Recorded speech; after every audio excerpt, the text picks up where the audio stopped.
you really want to have an impact over time and really start realizing that your market equity, not your brand equity, like what you bring to that next job over time will be less and less about what you know about blockchain or large language models and more and more and more if you understand like how do we really make money here and like where are the high leverage points for us to succeed.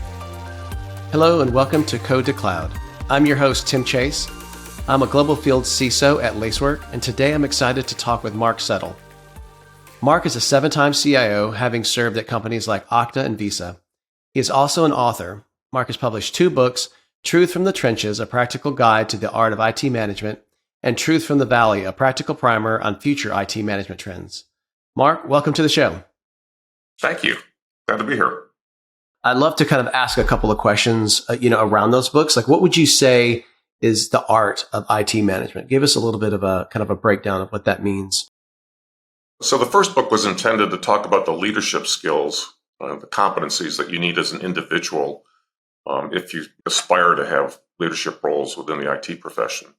And, I tell people, being an executive in IT, it's not a technical job. I mean, you're managing people and budgets and relationships within the enterprise, and you're in some ways probably relying more on your knowledge of the business operations within your company than you are on, your technical skills or knowledge, which in many cases, are somewhat outdated. And so I don't know if people in the early stages of their career really understand the opportunity that they have to expand their market equity, their value on the market by learning how a business operates and learning to work, effectively with other people and not just hide away in conference rooms, letting technical members of their technical team brief them incessantly on technical topics. I love that because this goes back to even something that I heard at a conference this past week. And so this past week, I was at Healthcare ISAC, and I went to a presentation. I'm presenting to the board and how that works and all of that. And what you said really kind of speaks to that, because I feel like one of the skills that we have to have are these kind of these soft skills, which is, to be an IT leader, IT management, like you have to be able to speak to the board in a way that they're gonna understand. That seems like that's a skill that's more important than being able to, understand the entire, network chain of an attack down to the bits and the bytes, right? Because that's one of the keys, I think, when you're looking at security to help an organization become more secure and help effectively communicate to the board, is having the skills that you just talked about. Yep, absolutely. And as far as what do you see as the future of IT management? So where do you go in that book? If you're managing an IT team on a strategic basis and not just lurching from one, budget to another or tactical crisis to another, you really want to think into the future 2 or 3 years. And I tell people it's instructive, take a blank sheet of paper, a whiteboard or whatever, and sketch out the organization you think your company needs in, 2 years from now or 3 years from now, and what skills you're going to need. Because otherwise, the tech debt that you have manifests itself in the skills of your team. Mm-hmm. You keep restaffing jobs, into technology areas that really don't represent the biggest opportunities for return on investment for the company. The status quo sort of takes over and you just keep reinforcing the status quo. And so in that book, I make the argument, you can't be best in class at all things. You can't be world-class in API management and, business process automation and security and privacy engineering, et cetera, et cetera. You really have to look at the smorgasbord of technical capabilities and, categories that are out there and really decide, where do I want to place my bets? And that kind of goes back to what we talked about a minute ago. You need to have enough business insight and acumen to be able to make those judgments yourself. Because really the system that you find yourself in is going to drive you to make tactical decisions, respond to the crisis of the quarter, fight for headcount every budget cycle. It's just a manifestation of like your most pressing near-term needs. So I think a lot of CIOs, the competent people that have become seasoned over time, they have a kind of a more long-range perspective when it comes to building their organizations. That's a great way of looking at it. I think that it comes back to IT and security being business enablers, right? Which is where we need to be. We can't be a party of no. And so having that vision and being aligned with the other executives, I think really is important. If your company, if you know that in the next year and 2 years, you're going to go on a acquisition spree, right? And that they're going to do a bunch of acquisitions. Like that's important for you to know as an IT leader, as a security leader to know, okay, then I'm probably going to need to staff up somebody who can really look at all of this I'm going to need somebody who can look at the risk holistically. I'm going to need someone to manage this, right? I'm probably going to need more tools to be able to accommodate the additional applications that we're bringing in, so on and so forth. Is that kind of a decent example of what you're thinking? Yeah, I think AI is a perfect example of this. I mean, if you've Mm-hmm. gone through the last 3 or 4 budget cycles as a CIO, and you've said to yourself, well, we really don't need, any machine learning modeling capabilities within the company today. I can kick that can down the road another 3 or 4 budget cycles. And then your CEO comes in and says, what are we doing about generative AI? What's this chat GPT thing? Like, whatever. And you say, well, I don't know. I'm still learning myself, because we have no Uh-oh. skill.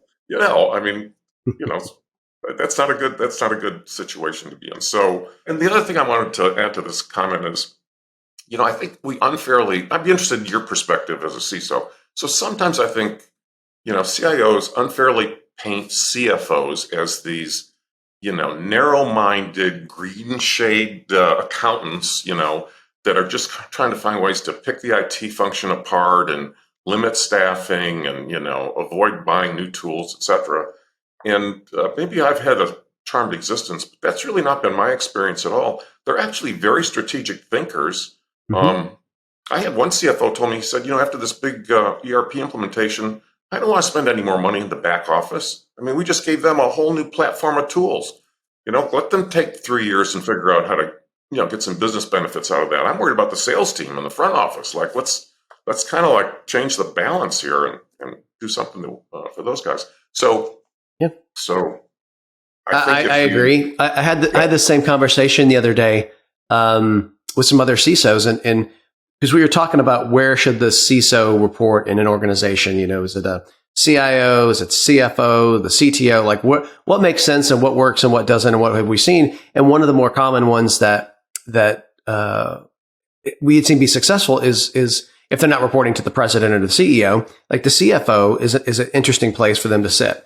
And yep, one is because it provides autonomy, where if you're sitting with the CTO or the CIO, you could be pitted against the development team, and there's a natural kind of a conflict that can happen there. Like, we got to get this out. Sorry, security, we'll catch you next time. If you're sitting over to the other side, you have more. You can be like, no, like you're not going, and you kind of have that more autonomy since you're not reporting to the same person. But the other part is the budget. The budget part, and being able to understand that, because I think a lot of times they're reasonable, and it forces us to think like the business, right? The business thinks in terms of opportunity, it thinks in terms of money and what can we do, and so you do have to justify if you're with the CFO, but that also helps you maybe not blindly spend money on tools, right? If you're going to say, look, we're going to go to the cloud. We're going to spend $10 million a year on the cloud. It's reasonable that I have to spend $1 million to protect it, right? And so you can kind of justify that. I think easier, because I've not had a problem reporting into the CFOs and talking with folks that have it. They're very pragmatic thinkers, right? yeah. My other bit of advice would be, if you paint a 2 or 3 year vision for the CFO, kind of let them know. And then you tell them, I need a down payment on this vision in the next fiscal year, right? I'm going to go get the first 3 machine learning people in here, and we're going to go buy two tools. I think this group should be like, I don't know, 30 people, and we're going to need a tech stack with about 10 different things, but that's not what I'm asking for. This is the down payment. I'm going to give you 3 proof points. At the end of this year, we will be able to do X, Y, and Z, and then I'm going to come back and ask for more.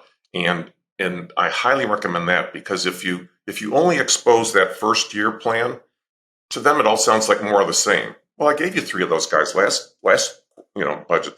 Now you want more? Like, I never knew you were going to come back for more. We never talked about this before. So So I think if you give them, show them, the takeoff, like Yes. the airplane, but then show them the runway. Like we're going to get to V1 and be able to get the wheels up off the runway at the end of this year. But we're going to get up to 33,000 feet eventually. They more often than not, because they think strategically.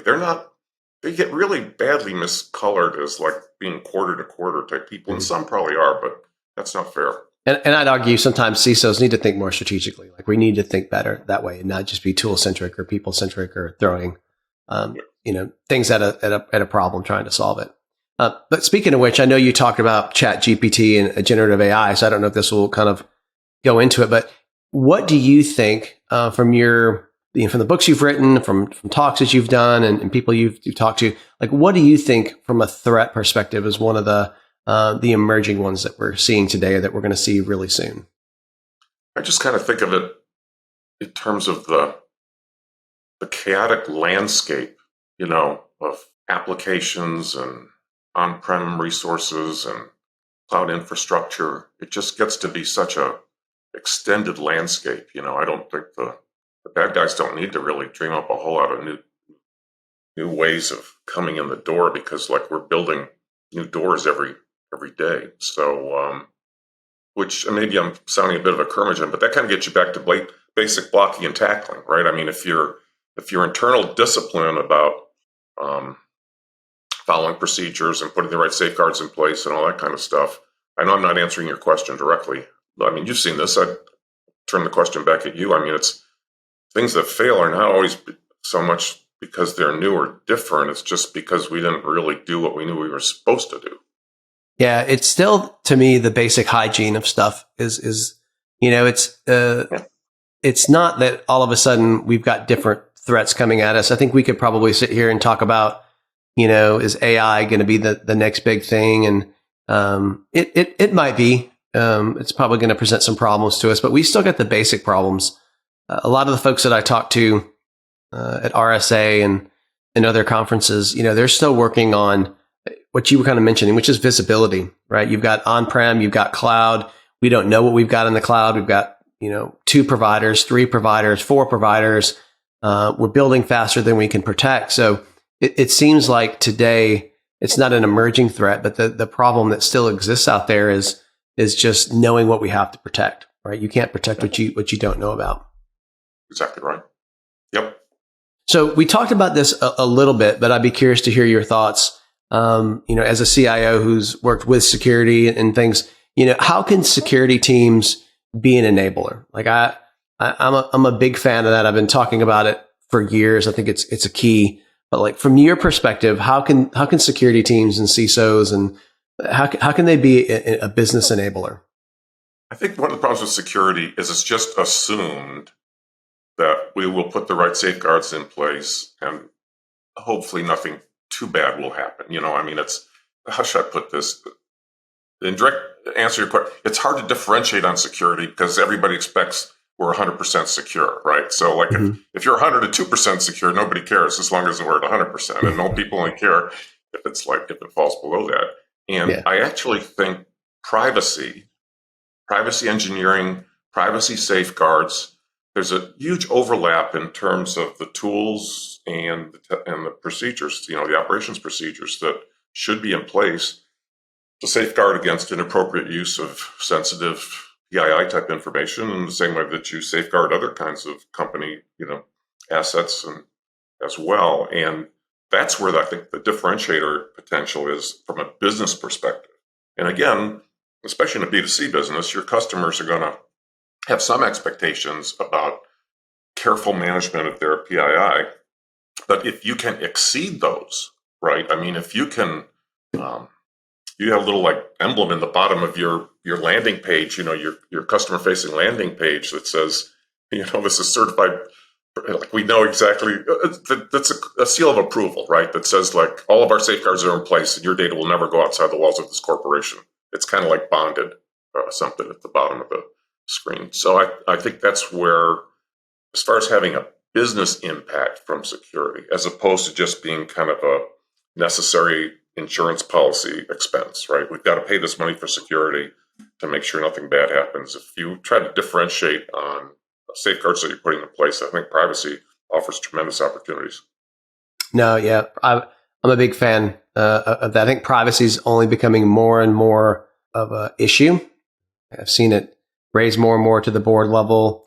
Dedicated privacy teams, obviously, have been around for a little bit, but they're becoming more and more common as more states and countries and groups of countries kind of pass their own privacy laws. It's becoming more problematic.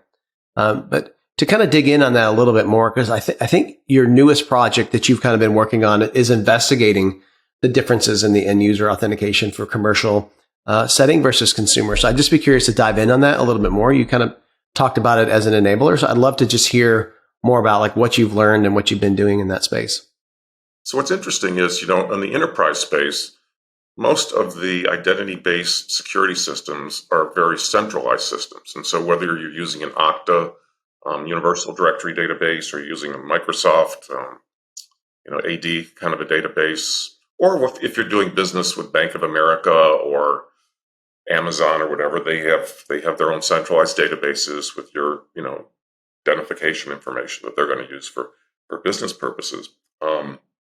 If you go over to the world of financial services and some of the other kind of consumer capabilities, they're moving towards much more decentralized kinds of identity systems where different pieces of personal information are embedded in some kind of a distributed set of ledgers or storage areas, and in which you actually discreetly agree to allow certain aspects of your personal information to be shared for specific kinds of transactions. And so I think that kind of begs the question, and I kid about this. I mean, if you look in the enterprise world, we're still arguing about MFA, implementing MFA. But if you look over in the world of the financial services, I mean, that's not even table stakes hardly anymore. They're doing far more sophisticated kind of Not things. anymore.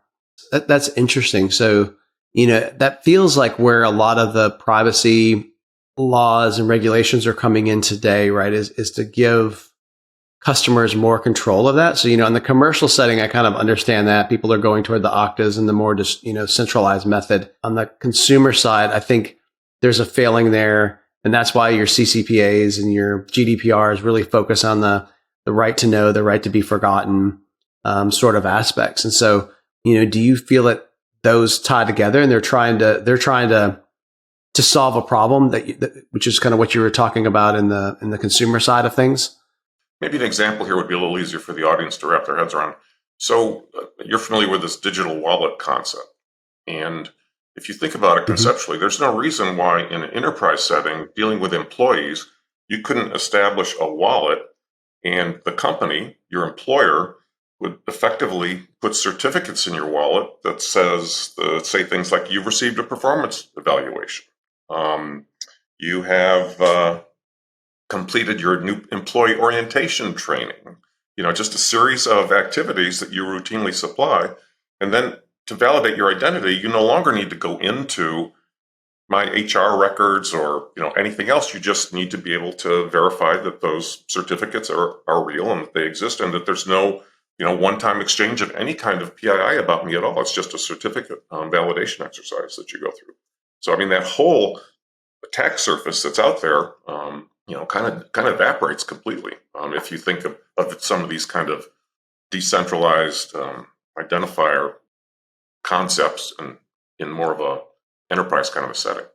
That makes sense. So more of a digital wallet versus an Okta, sort of a consumer versus versus enterprise. No, that makes sense. And are you seeing us lean more that way? Do you think where's the market at there? Because I don't have a digital wallet, and I'm just curious, is that something that's kind of on the forefront? Are we headed that direction? How far down that path do you think we are? Well, again, I think in the consumer financial service world, I think that's a pretty popular concept, and there's plenty of implementations and products. So if you wanted to rush out and do that today, you wouldn't be an early adopter. But it is in a fairly early stage back on the enterprise side, and probably the two companies or the vendors that you'd be most familiar with. Microsoft has a product, as well as Ping Identity has introduced a new product called Neo, that is basically a digital wallet kind of capability. Now, Now, I'm not aware of the extent to which either of those products have been implemented, within the enterprise. But the capability is definitely there. The technical capability exists. Yeah. That'd be interesting to see how that plays out in the next few years, because I definitely think there's a definite need for some sort of a centralized mechanism in the consumer side. The organization, the enterprise side kind of has it figured out to where even, smaller companies that maybe 100 or 200 people have some sort of a centralized way to handle all of that. But Yep. the consumer side, from a safety perspective, it seems like they've just they gotta catch up, and I'll be curious to see how that goes over the next Me too. Yeah, me too. few years. I'll have to do a follow up. So just kind of talking about your overall learning. So we talked about, what you've been doing in your investigation, but just to kind of take it up a level, what would you say has been the biggest learning of your career? I learned to delegate. So I went through a transition, which I think is very typical. It's not unique to field of IT, but when I had my first CIO opportunities, I always thought that I had to be the smartest guy in the room, and that any decision of any significance I had to personally kind of review and sign off on, kind of like the chief quality assurance officer of everything that was going on. And one of my favorite quotes from Steve Jobs is, he said, "We don't hire smart people and tell them what to do. We hire smart people so they can tell us what to do." That's what to do. And, I think everybody goes through that evolution. And I will take a couple of my CIO jobs. I followed a first-time CIO, and they had some of those compulsions of feeling like they were responsible for everything, wanting to get involved in everything, reviewing everything. And they pretty much drove their teams crazy. And they also stifled creativity. Because why should I worry about it or think about it or propose something? You're going to come and tell me how you want it done, what we should do next, whatever. So it's a waste of my time to offer you an idea. And burnout too, right? That's the thing that that's what you're giving advice on, is one of the things when people come to me as like first time managers or newer managers. That's one of the things that I always see people struggle with, and I give them the advice is like, learn to delegate, right? You don't have to be on every meeting. You don't, like, you're going to stretch yourself too thin. If you're on every meeting, you won't have time to do the things that matter. Because one of the things that I find is, as a manager, I'm a people person, right? And I think it's important to give people what they need to succeed, that feedback, goals and objectives, all of that. If you spend too much time down in the weeds, you don't have time to do the other stuff that will make them successful and you successful, right? And you'll ultimately will burn out and probably leave that role, right? Yeah. The other thing people don't really appreciate is, the positional responsibilities that they have. And what I mean by that is, if you're a director, within an IT director, you should have pretty ready access to anybody in any other functional department at the director level, kind of a director. So if you in that role, or as a VP, if you spend all your time just with your own people, you're not gathering the information that could be used to make sure that, you're aligned and applying the skills of your group in the appropriate way. And you're not getting the feedback you need to know what people are saying about you and your team, right? So, that's, you're the goodwill ambassador and the kind of the marketer, if you will, of the capabilities of your team, and the educator about what's possible and not possible, et cetera. And so I think, if you've got a team of, let's say, half a dozen people, you're going to be a player coach, and you're going to have your fingers on the keyboard, and you're probably contributing something technically. But you get up to a dozen people or so, and the value you can create by advertising the capabilities of your team, making sure you create your own goalposts. Like, we succeed. My team succeeds if we do A, B, and C. You may have a D expectation, but I don't consider that a realistic expectation for our team.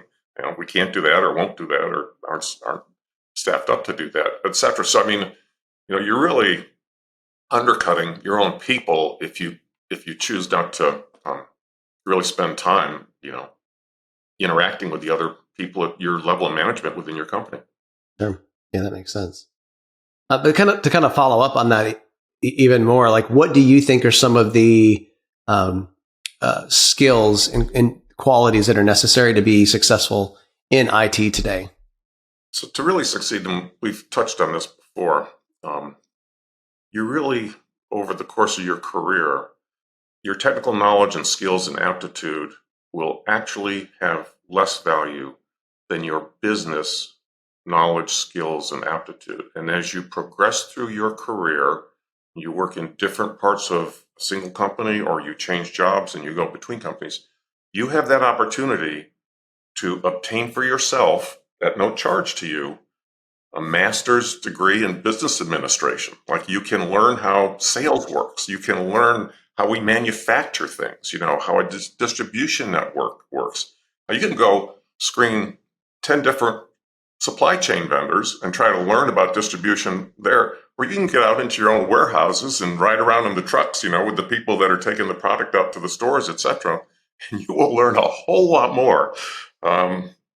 Than sitting in a closed echo chamber talking to other IT people about the way the world is supposed to work. So I Yes. think, if you really want to have an impact over time and really start realizing that your market equity, your not your brand equity, but like what you bring to that next job over time will be less and less about what you know about blockchain or large language models and more and more and more if you understand like how do we really make money here, right? And like where are the high leverage points for us to succeed?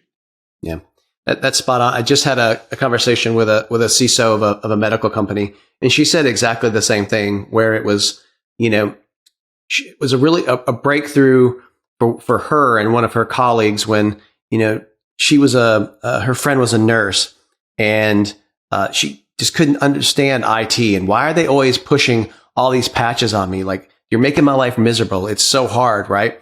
And then she decided to quit and go over to IT to make it better. And she understood. So she went over there with kind of both mind frames. She goes, I understand why we have to do the patches, but they don't understand the business. They don't understand why it's so disruptive. And so she spends a lot of her time now consulting and trying to bridge that gap. Because if you understand your customers, internal and external, I think you can be more successful in IT. And that's one of those things that I think is invaluable. I call them soft skills. If that's the right term. I don't know, but can you tell me just a little bit about your journey to being a CIO? I'd love to just know more about how did you first get involved in IT and security? So I have a very opportunistic career path. And when I talk to other CIOs, I kind of find the same thing is true. Anybody that's trying to, come up with the formula of how you're going to end up being a CIO, I don't think there's too many normative paths through. So, you asked about my introduction to security. So early in my career, I actually was in the Air Force for 4 years, and then I worked at NASA headquarters after that. And especially in the Air Force, just about everything we were doing was classified to one degree or another. And it's a little bit ironic and maybe even comical.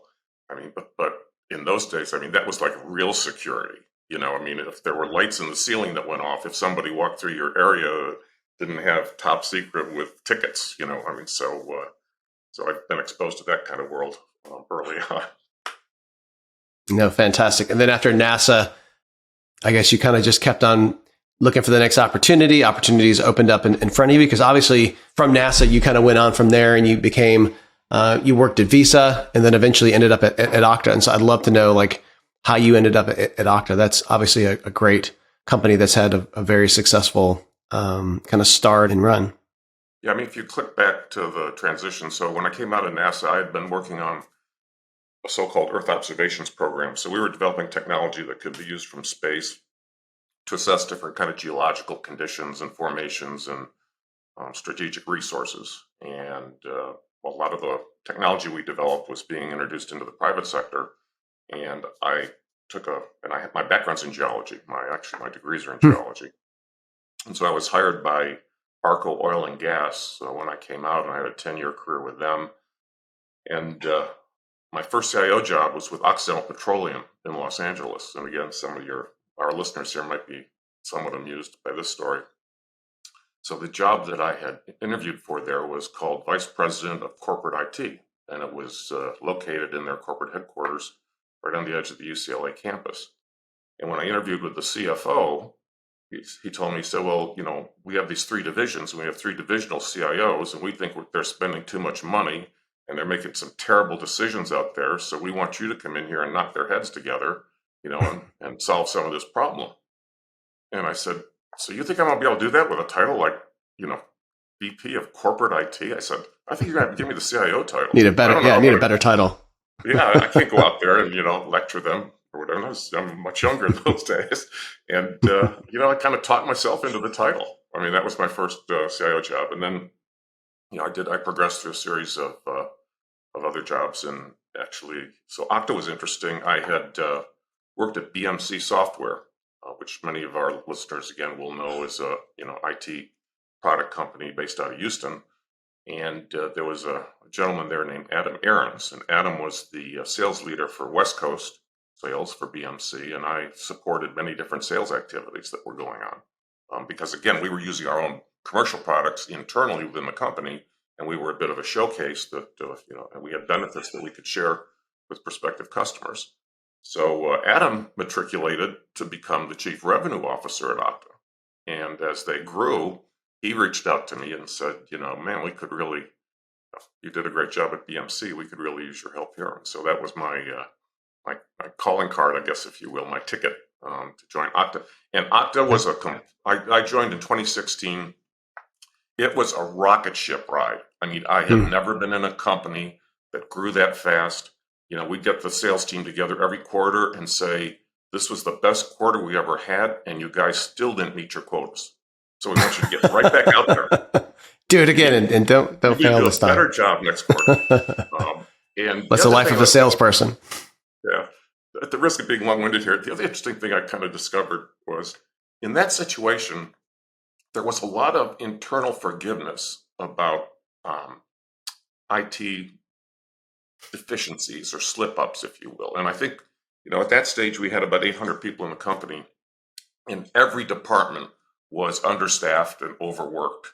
And when, things didn't go exactly right, or you missed a deadline, or something kind of fouled up, everybody knew that people were giving their best effort, and there wasn't like a lot of internal critiquing, if you will. But what I kind of found interesting was as the company grew to about twice that size, a lot of those old ingrained behaviors and perceptions about IT always getting in the way, taking too long, not understanding user needs, etc. All those old bad behaviors started to creep back in. Like there must have been a genetic code, that people just couldn't get over.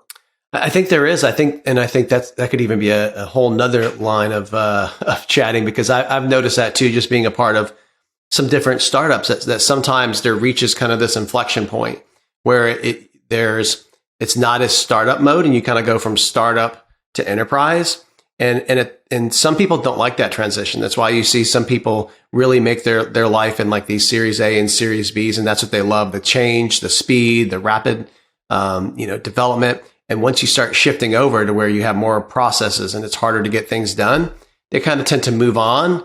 And the other part that I would just kind of finish this up: make your own career path, right? Like I think sometimes sometimes people fall into it, right? But you say you fell into it, but I don't think you necessarily fell into it all the way. Like, I think you made a decision with that story that you told to say, well, this title, I'll never get the job done, so I want this title, right? So people who want to get into the cyber industry, or CISO or CIO kind of as a path, like, don't be afraid to challenge people and tell people what you want.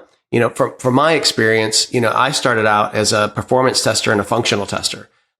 And I was like, this is not what I want to do 20 years from now. Like, some people love it and want to do it, and that's fine. But I wanted to do security. So I became best friends with the CISO and offered to do security testing on the side, right? Eventually, over the course of my career, it became an opportunity to do it full time. And that sounds like something similar, to you, is like, don't be afraid to kind of challenge, and say, this is what I want to do, and go above and beyond to kind of make it happen. But for anyone that wants to connect with you, what's the best way? LinkedIn. They can reach out on LinkedIn. Perfect. Awesome. Mark, it's been wonderful having you on the show. Thank you to the listeners for tuning in, and we will see you next time on Code to Cloud Podcast. Thank you, Tim.